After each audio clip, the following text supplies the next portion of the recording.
When I first started the series, I didn't want to touch on shows that I've already been watching frequently, but then I did Voltron and that ended up being my most popular video. So, that's out the window. And RWBY Volume 5 comes out next week, so this is what we're going to talk about now. Welcome to The Critique, where we watch some animated goodies and determine whether we should tune in or tune out. I'm Song, your resident cartoon connoisseur, and this is RWBY.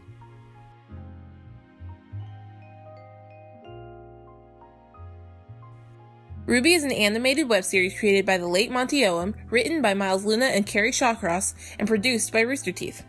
It started its run with 4 color-coded trailers, each effectively introducing each of the main heroines. After that, the first episode was released to the public on July 18th, 2013.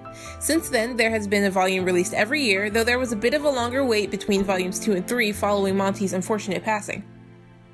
The series has received critical acclaim both domestically and overseas, gaining immense popularity in places like Australia and especially Japan, even getting theatrical releases all over the world. Pretty crazy for a web show.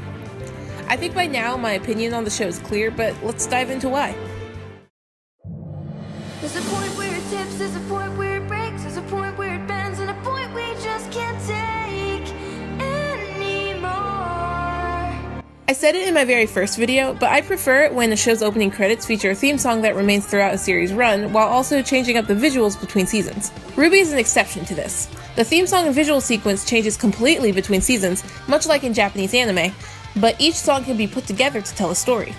Volume 1's This Will Be the Day is exciting and depicts the start of a new life that is sure to be epic and glorious. Time to Say Goodbye from Volume 2 is more serious, talking about how this life that the characters chose is harder than any of them thought, and they would have to step up their game in order to make it through. In Volume 3, everything goes to crap as told through When It Falls. Everything ended in failure and there's little hope. Oh no, what to do? Well, that's where Let's Just Live comes in for Volume 4, saying that, hey, yeah, we failed. We can't change that, but we can't let that stop us either. Let's learn from this and move on stronger than before.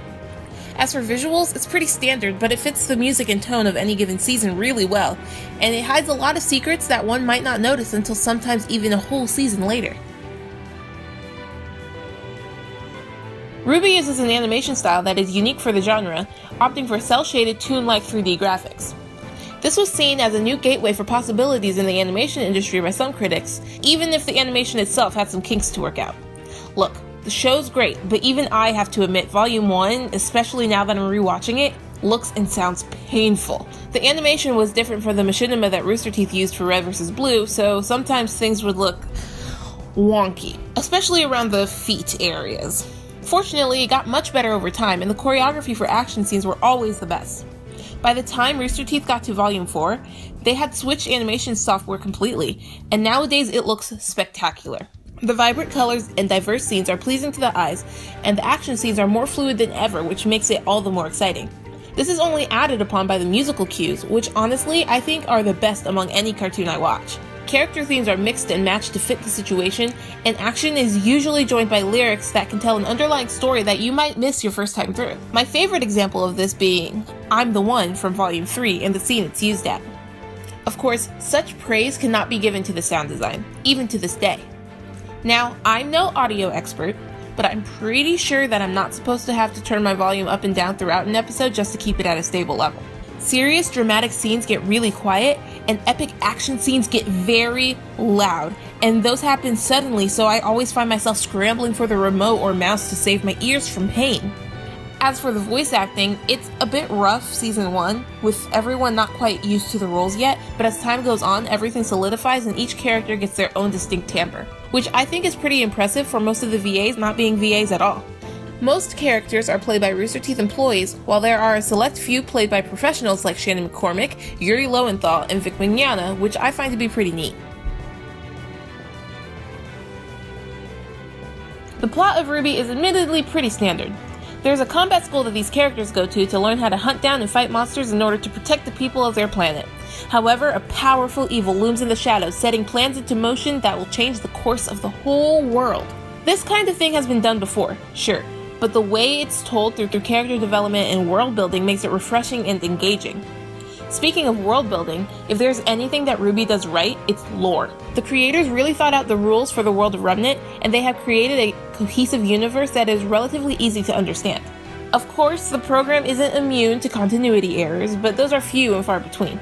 The lore goes so deep as to talk about religions, political struggles, legends, and fairy tales that might not even particularly apply to the main story, but it makes things immersive, and knowing these things can help one understand and even care about many of the random side characters and scenes.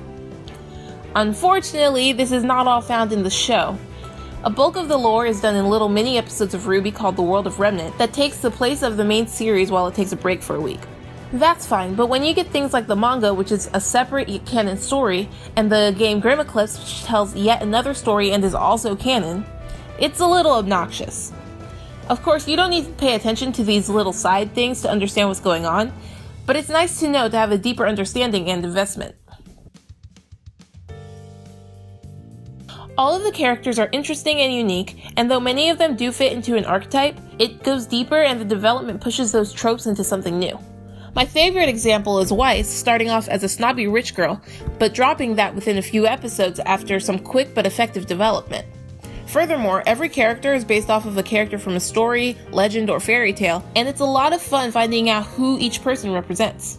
Especially since some, like Professor Ozpin being the Wizard of Oz, are obvious, while others, like Emerald being either Aladdin or Cleopatra, that one isn't super clear, takes some more thought.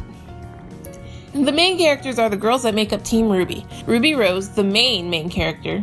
Weiss Schnee, RWBY's best friend and heiress to one of the most important companies in Remnant. Blake Belladonna, activist for the rights of her people and avid reader. And Yang Xiaolong, RWBY's thrill-seeking half-sister. These heroines are thrown into some crazy situations, and it is now basically up to them and their friends to save the world. Along the way, they are joined by Team Juniper, made up of Jean Arc, Pierre Nikos, Nora Valkyrie, and Lai Ren, all of which make up the main plot B of the show. None of these 8 characters are left behind, and each one gets their development, and the show isn't even over yet. There's surely more progress to come. But as of now, not a single one feels particularly underdeveloped compared to the others. This is only boosted by the excellent side characters that do very well in guiding the main characters through the intense experiences and internal struggles. Even mostly comic relief characters like Sun Wukong and even RWBY's dog Zwei can help their friends learn more about themselves, and I appreciate that. The villains are crazy intimidating, and they all feel like they are 2 steps ahead of the main characters at all times. Even when they fail, which happens fewer times than one might expect, it feels like either it was part of the plan or they have a plan B at the ready right away. The only thing that is kind of weird is that the big bad keeps being replaced by a bigger bad who gets replaced by a bigger bad, but they are still all working together. It's not a deal breaker, but I expect that more from a video game than a cartoon series. Overall, this is one of my favorite shows, but I do understand why people might be wary of it or even not like it. It's definitely slow to start, and I would even say that Volume 1 is something to sit through at this point, but once the ball gets rolling, it keeps going without interruption. Just beware of Season 3 if you're watching with younger kids. Things get real dark, real fast. For these reasons, I highly recommend tuning in to RWBY. But hey, that's just me. What do you think about the show? Let me know in the comments below. Also, don't be afraid to give me suggestions on what I should watch next.